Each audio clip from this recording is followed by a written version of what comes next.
What about Jack Hinson's story, Tom, do you find most compelling? What is the most compelling about his story? What has he It may taught be, you? I may be wrong, but I think perhaps it was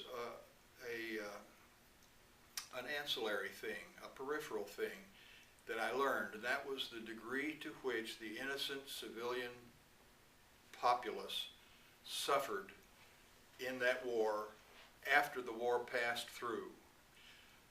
When the major battles were fought, this was not true.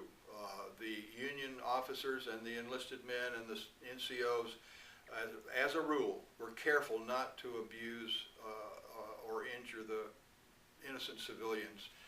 But once the war passed on and the occupation troops came in, the opposite was true. And most of these people were rural, isolated families with no men. The men were either dead or gone off to war, and they were just easy to victimize, and they were victimized. The occupying troops often did it as a moonlight job. They would go in the evening and on the weekends or whatever time they had off, and literally abuse these people. Their motive usually was robbery, but they would empty their smokehouses, take all their meat, take all their food out of the cellar, abuse, rape, rob, pillage, and sometimes murder. And if they weren't doing it, the local criminal element was. A lot of them claimed to be guerrillas, Confederate or Union, but they were really just thugs victimizing those helpless people, and they suffered horribly. The other thing that really, I thought it was unshockable, but it shocked me over time, was the I can't think of an adequate way to say it, that atrocities were not only occurred, but they were the rule and not the exception. Man's inhumanity to man probably never reaches the level otherwise that it does in the backwash of a war like that. Torture was routine. Atrocities were de rigueur. One of the Union regimental commanders,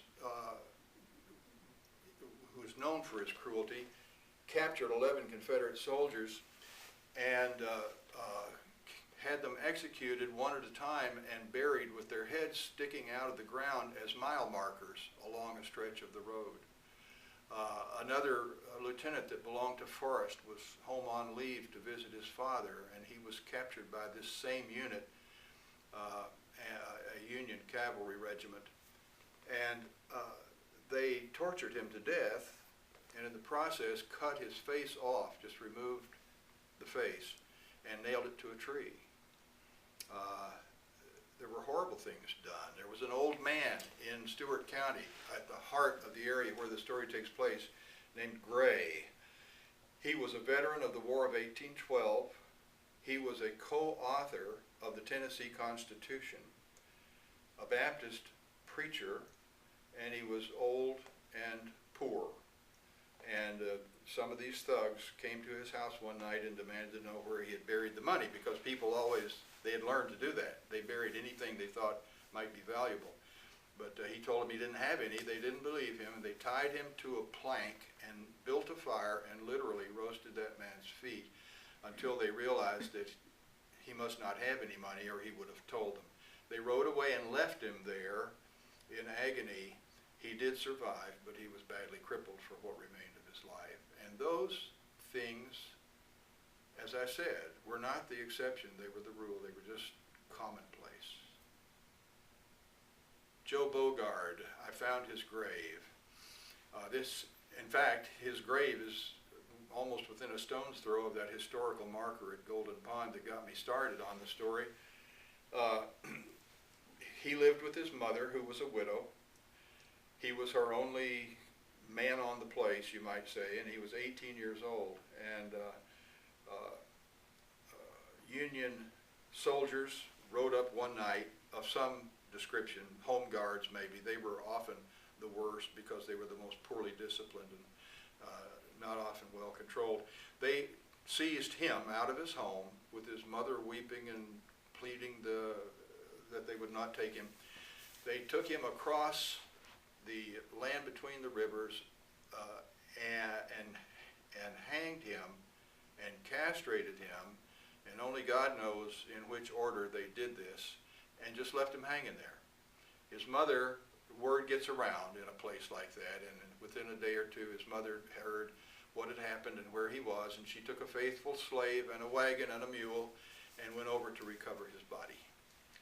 And when she saw him, the story goes, and I believe it's absolutely true, she was so overcome with grief that to keep from collapsing, she grabbed a willow tree and she sobbed so hard that she shook the tree. Now that's the local legend, which, as I say, I think is true, because when I found his grave, he had a hand-carved gravestone, and at the top of it is a weeping willow. Eloquent symbolism. Only God knows why they did this to him. It may be because he had two brothers who were Confederates.